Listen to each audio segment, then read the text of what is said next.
برنامه سیاسی و تحلیلی دیدگاه. درود و سلام خدمت شما تماشابینان گرامی شبکه پیام. برنامه تحلیلی دیدگاه است و شوکتی محمد با شما هستم. امروز در برنامه ما درباره سفرهای وزیر دفاع و وزیر کارهای داخلی تاجیکستان به ایران، وزیر امنیت به افغانستان و خودی رئیس جمهوری تاجیکستان امامعلی رحمان به پاکستان صحبت خواهیم کرد. پس از سالها مبارزه با ارزش‌های اسلامی، بستن مسجدها، تراشیدن ریش مردان و بازور گرفتن سطر زنان، حبس و تعقیب صدها علمای دین، کوشش به ارزش کردن دین مبین اسلام در جامعه، حالا امامعلی رحمان مجبور شده است رو به 3 کشور آرد که رسما نامشان اسلامی است، جمهوری های اسلامی هستند: جمهوری اسلامی ایران، جمهوری اسلامی پاکستان و جمهوری اسلامی افغانستان. اسلام ستیزی امامعلی رحمان تنها با مبارزه علیه دین اجدادیش در کشور خودش تمام نمیشد. امامعلی رحمان و حکومتش و دستگاه تبلیغاتیش سالهاست که افغانستان را به حیث یک کشور جنگ زده و خراب شده از دست اسلامی ها قلمداد میکردند. امامعلی رحمان و کماندش افغانستان را به حیث یک نمونه بسیار بد نمایش میدادند و مردم را از تبدیل شدن به افغانستان دوم ترس میدادند. هر کاری شد و هر واکنش به سیاست نادرستشان شد میگفتند شما میخواهید تاجیکستان به افغانستان دوم تبدیل یابد، شکرانه کنید، شکرانه. حالا افغانستان شاید یگانه کشور در جهان بود که امامعلی رحمان و کماندش به آن از بالا با تکبر نظر میکردند. ملاقاتشان هم همین خیل بود. از ملاقات با مقامدارانش پرهیز میکردند، همان گونه که رهبر اکثر کشورهای جهان از ملاقات با خود امامعلی رحمان پرهیز میکند. ببینید سالهای اخیر جمهوری اسلامی ایران نیز از روی نشانداد رژیم امامعلی رحمان به دیوی 7 سر تبدیل شده بود که مقامات تاجیکستان تمام مصیبت‌های کشور را از ایران می‌دانستند و ایران را حامی تروریسم و تروریستان در تاجیکستان معرفی می‌کردند و در دخالت به امور داخلی تاجیکستان جمهوری اسلامی ایران دائم متهم می‌شد از جانب حکومت تاجیکستان. حالا همتون میدونید تماشابینان گرامی، حالا 1 سال نشده است در فیلمی به نوار گرفته تاجیک فیلم با سپارش مقامات اجراییه و قدرت تاجیکستان، ایران صدها مراتبه چون کشوری به همه معلوم ذکر شد. کشوری به همه معلوم. از ترس نام این کشور نمیگیرند، لیکن اشاره میکنند همه چیز گفته میبیان. وقتی نامگیری بیاد کشوری به همه معلوم میگویند. ایزار تر میشد اگر نامش گیرند، بدن به لرزه میدراید، نامش گرفته نمیتونند. کشوری به همه معلوم. در تمام مصیبت های تاجیکستان کشوری به همه معلوم متهم میشود. فرمه جواب، نهاد تبلیغاتی تأسیس داده شده از جانب وزارت کارهای داخلی با سپارش دستگاه اجرایی رئیس جمهور هزارها کاریکاتور ساختند. در این کاریکاتورها رهبران ایران چون تروریستان خونخوار تصویر می شوند. карикатураро месозанд, дар шабакаҳои иҷтимоӣ паҳн мекунанд. дар ҳатто шарм не, ҳаё не, дар расонаҳои давлатӣ нашр мекунанд. дар торнамоҳои дафтарҳои матбуотӣ ниҳодҳо, вазоратҳо, кумитаҳо, донишгоҳҳо, донишкадаҳо нашр мекунанд. шарм не, ҳаё не. акнун чӣ? инак тамоми ин муттаҳамсозиҳову душмантарошиҳо фаромӯш шуданд ва мақомоти баландпояи Тоҷикистон яке пайи дигар ба се кишвари исломӣ барои ҷалби таваҷҷӯҳ ва кӯмак мераванд. анами хел даст. вазири дифои Тоҷикистон Шералӣ Мирзо Эрон рафт. Эрон ҳамамон бохабар ҳастем. яке аз аввалин коре ки ин кард, рафт назди мақбараи Қосим Сулаймонӣ ки дар Ироқ кушта шуд аз дасти амрикоиҳо дар вақти Доналд Трамп президент буданаш. ва Тоҷикистон дар ҳоле ки дар омодасозии террористону фиристодан ба Тоҷикистон ва қатли даҳҳо нухбаи тоҷик муттаҳам мекард, дар назди мақбараи Қосим Сулаймонӣ вазири дифои Тоҷикистон меравад, ду даст пеши бар таъзим мекунад, чест дода гулчанбар мегузорад.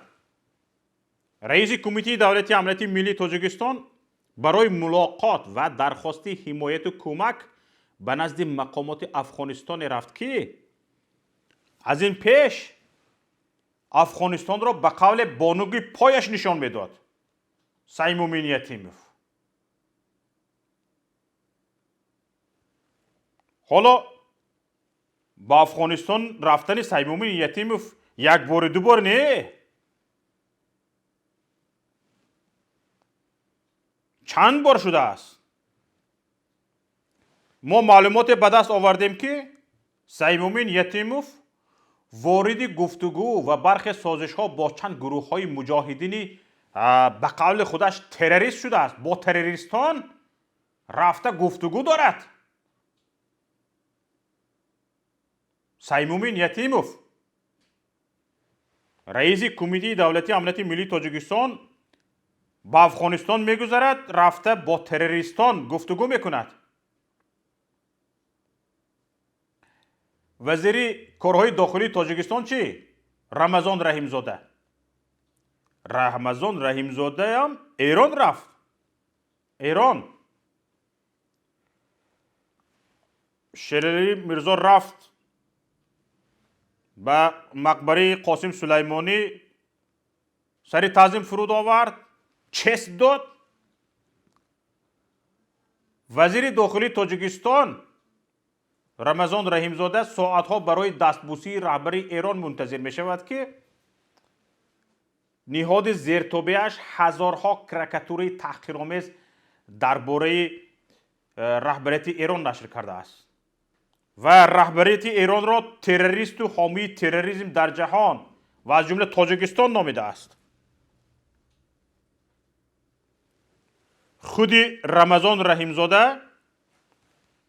аз супоришдиҳандагон заказчик ва муаллифи филми бисёрсериягии хиёнат аст. дар ин филм Эрон дар садҳо ҷиноят гунаҳкор дониста мешавад.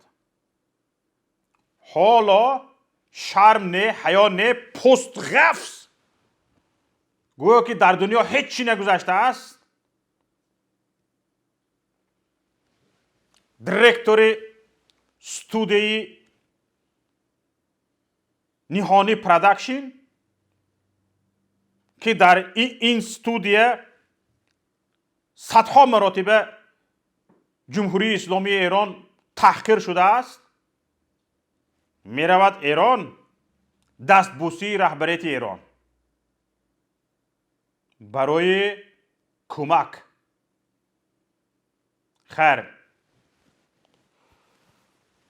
хушрӯ карда гӯем барои پیشنهاد همکاری، استحکام دوستی و رفاقت، همین خیلی معنی داد میکنن. یک نفر را حقارت میکنی، یکی از خواب میخیزی که همون شخصی که تو شب روز حقارتش میکردی برای پشتیبانی تو ضرور است. در همین حالت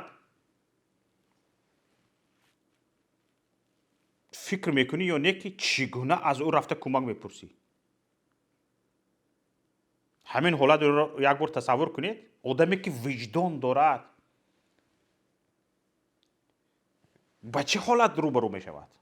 اینها پوستشان همین خیلی خستن رفتن، حقارت کردن، یک سحر خستن که به نهایت به همکاری نیاز دارند، فراموش کردن همه را، خستن رفتند. خودی پیشوا چی؟ امامعلی رحمان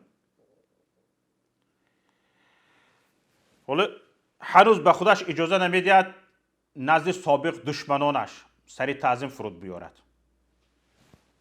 ایران را دشمن خواند، حتی گفت که اینها از عاقب به من خنجر زدند. ایران را گفته ایستاده بود، حالا روش نشده است به ایران برود، رویش نشده است به افغانستان برود. چون آخر گپ رو میگویی آخر فکر نمیکنی که به این گپ ها امروز یا فردا جواب دادن در کار است. یعنی با افغانستان وزیرش را گسیل کرد، با ایران وزیرانش را گسیل کرد، خودش رفت به کشوری اسلامی دیگر، پاکستان، کشوری که هنوز امامعلی رحمان فرصت نکرده بود که از این کشور دشمن تراشد. تماشا بینان عزیز، چرا امامعلی رحمان 180 درجه تاب خورد؟ چرا؟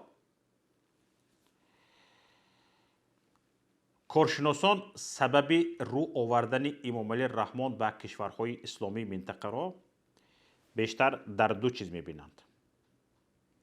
یکیش تنش، مناقشه با قرقیزستان و خارج شدن نیروهای آمریکایی از افغانستان. همین دو چیز. مطیع الله طیب، کارشناس افغانستانی، به این نظر است که شریکان چون چین و روسیه که رئیس جمهور تاجیکستان آنها را با افتخار شریکان استراتژی مینامد، در مقابله با قرقیزستان به دردش نمیخورند. چرا؟ چون که هر دو این کشور چین و روسیه فرق بین تاجیکستان و قرقیزستان نمیبینند. مطیع الله طیب میگوید که امامعلی رحمان شاید این را هم خوب میداند که قدرت‌های منطقه‌ای مؤثر چون ترکیه هم از قرقیزستان طرفداری میکنند، چه رسد به همسایه‌های همچون ازبکستان. تاجیکستان چی شد؟ تنها ماند. این احساس تنهایی پای دوشنبه را بعد از نزدیک به 6 سال که مناسبت ها یخ کرده بودند، سرد شده بودند، دوباره سوی تهران کشانده است، یعنی سوی ایران برده است.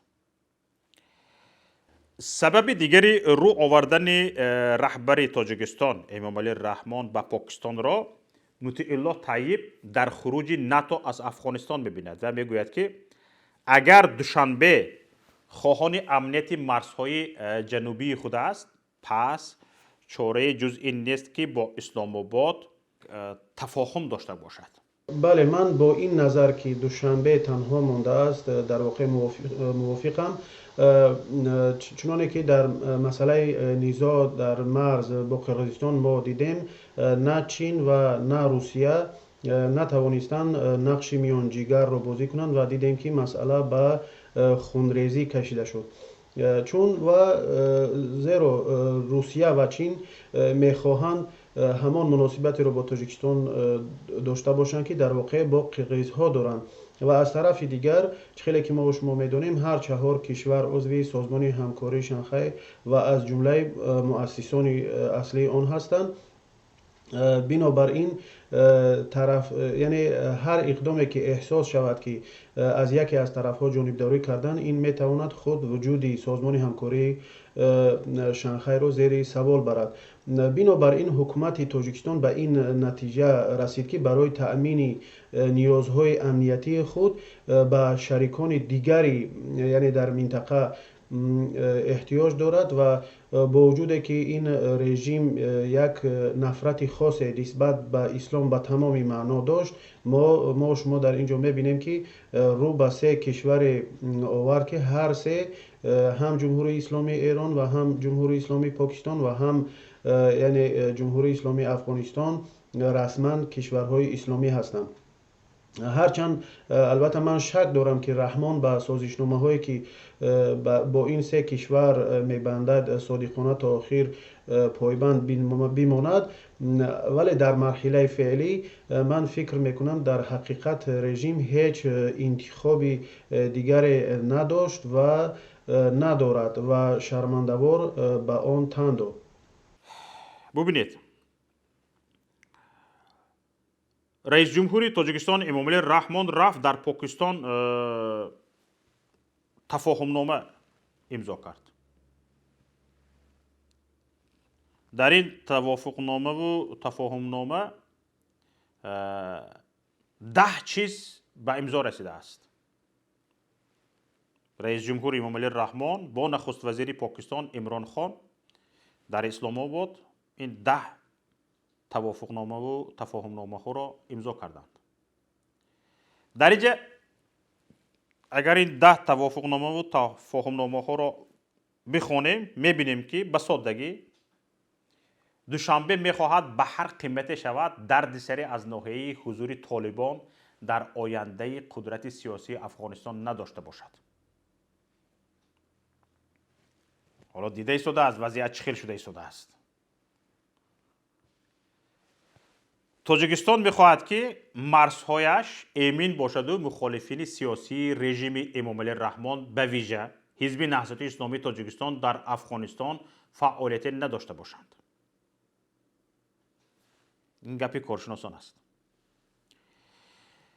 اناکنون ببینید، فعال شدن امامعلی رحمان و حکومتش در جستجوی حامیت در منطقه برای رویارویی با قرقیزستان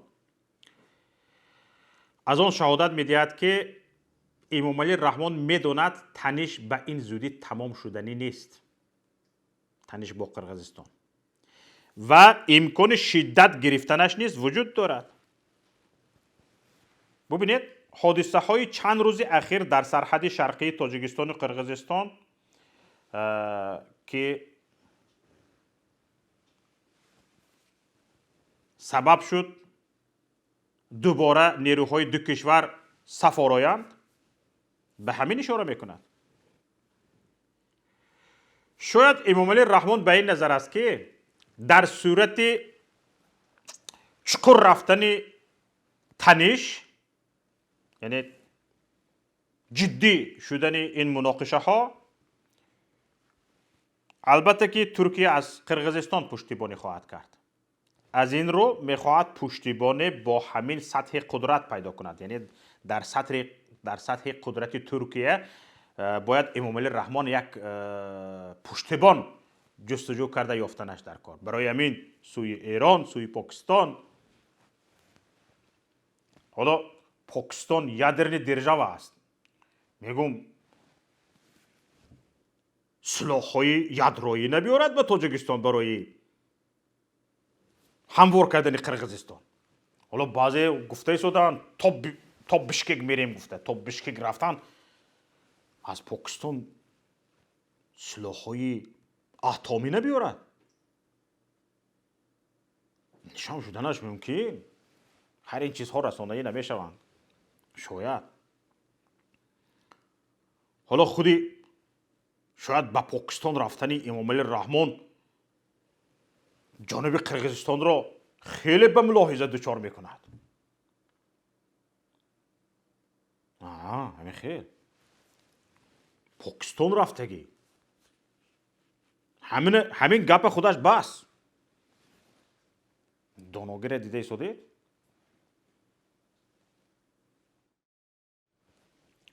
حالا برخی از کارشناسان دیگر به این نظرند که حکومت‌های هر دو کشور قرقیزستان تاجیکستان تا حال منفعت‌دار نزاع‌های کوچک در مرز هستند. یعنی می‌خواهند که حتما در مرز مناقشه باشد، زد و خوردهای مسلحانه باشد اداره شونده کوچک. برای چی؟ برای اون که این گونه مناقشه های مسلحانه و این گونه زد و خوردهای کوچک از خیزش های مردمی در داخل پیشگیری میکند. یعنی مردم رو متحد میکند گردی حکومت. برای که از خارج هجوم شده ایستاده است، مردم همه مخالفت های داخلیش را یک سو میگذارد، در گرد حکومت متحد می شود بر چی؟ بر ضد قوه خارجی. انا برای همین چیزها را ساخته ایستادند. ببینید ما درباره جنگ خردکک بین قرقیزستان و تاجیکستان همگی اول ماه اپریل 25 روز پیش از سرشوی جنگ گفته بودیم که تاجیکستان و قرقیزستان به یک جنگ خردکک آمادگی میگیرند. بعد از 25 روزش جنگ خردکک شد. جنگ خردککی که اداره شونده بود. 2 روز جنگ کردند، چند از این طرف اون طرف مردم مرد، رفتند باز به میز گفت و شنید نشستند، جنگ رو باز کردند، توانستند. یعنی هماوازی پیشکی وجود داشت. اگر هماوازی پیشکی وجود نمی داشت تا اینها صحبت کردن راضی میشدن چند هفته جنگ دوام میکرد. نه، بله هماوازی پیشکی وجود داشت که کی به سر میزی گفت و شنید میشینند. جنگ سر شده است. حالا با یکدیگر رو به میزی گفت و شنید راضی کردن و وقتی که جنگ سر میشود این خودش یک گپ کلان است. لیکن اینها در حال تلفن کردن آمدن شیشتند.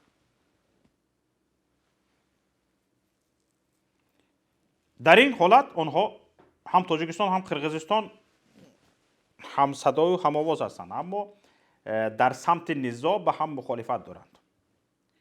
امامعلی رحمان منفعت دار است نزاع به شرق کشور کشیده شود به طرف لخش، اما جباروف و تاشیف بوده، ببخشید، جباروف و تاشیف برعکس میخواهند که نزاع در مرز بادکند و اسفره به میان بیاید. بیایید دور نرویم از موضوع، این بحث دیگر است. حالا به زودی به این مسئله هم برمیگردیم، در این باره هم انشاءالله صحبت خواهیم کرد. حالا برمیگردیم به سر مسئله. در تاجیکستان کشور زیر اداره امامعلی رحمان صدای اذان منع شده است. بله، صدای اذان را در تاجیکستان میشنویم توسط بلندگویک؟ نه، منع شده است. حتی از بالا برآمده در مناره ها به میکروفون اذان گفتن را منع کردند. از همین پایان اذان بگی، در اکثر جا همین خیلی است. چون که پیشوا از شنیدن صدای اذان خوشش نمی آید، طاقت کرده نمی تواند که صدای اذان شنود. هرگاه به منطقه ها سفر میکند، به منطقه ها به سوق سفر میکند، به ختلان، به بدخشان، به جایی که سفر میکند، به ناحیه ها سفر میکند، در حال کسانی که به سفر امامعلی رحمان آمادگی میگیرند میروند، اولین کاری که میکنند مناره های مسجد را تخریب میکنند، گنبد های مسجد را سرازیر میکنند، با اکسکواتور بولدوزر رفته چپه میکنند گنبد های مسجد، مناره های مسجد را، جایهایی که از آنجا از آن گفته می شود یا گنبد مسجد که از نشانه مسجد بودنش است. برای چی؟ برای آنکه از دیدن گنبز و مناره ها تابع جناب عالی خیره می شود. اکنون چی؟ حالا ببینید خودش و کلی کمانده اسلام بدبینش حالا مجبور شده اند به صدای خوشی، به صدای ملکوتی همیشگی از آن در این سه کشور اسلامی گوش اندازند و وانمود کنند که هیچ احساسی بده از شنیدن صدای از آن ندارند. حالا این هم میلش، حالا ندیدیم در رسم ها، ندیدیم در رسانه ها، نخوندیم، شاید اینها حتی مجبور هم شدگی هستند که با میزبان به نماز بروند، چون که هم سروزیر پاکستان، هم رهبریت ایران، هم رهبریت افغانستان، اینها که نمازخوان هستند به مسجد میروند. شاید اینها همراه شده، شاید مسجد هم رفته باشند. پای قدم امامعلی رحمان مسجد مرکزی پایتخت تاجیکستان شهر دوشنبه را در مدت این 30 سال ندیده است، حتی در نماز عید. حالا ببینید مثلا که عمران خان وقتی نماز شد گوید مسجد رفتن در کار، گوید چیکار میکند؟ این منچاله کرده میشیند، خیسته همراه دست پیشی بر کرده میره به داخل مسجد. انا برای همین هم برای نفری که از چیز قیماب است عذاب سختتر از این وجود ندارد که به همان چیز محتاج شود. امامعلی رحمان قیماب از اسلام و ارزش‌های اسلامی حالا مجبور بر رو آوردن به کشورهای اسلامی شده است و سخت‌ترین جزا در چند سال آخر را تحمل می‌کند.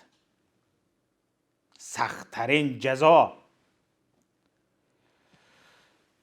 حالا ببینید اگر وادارش کردند دست از تعقیب دینداران و سرکوبی ارزش‌های اسلامی نیز می‌بردارد و حتی نشست‌های مثل 1400 10 سالگی امام اعظم برگزار می‌کند. انمی خیل.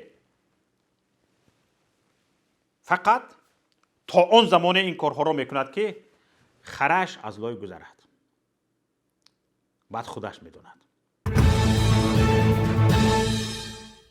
این بود تماشاچیان گرامی برنامه امروزه دیدگاه. با همین یکایک شما را به الله پاک می‌سپارم. در پناه خدا باشید. السلام علیکم و رحمت الله و برکاته.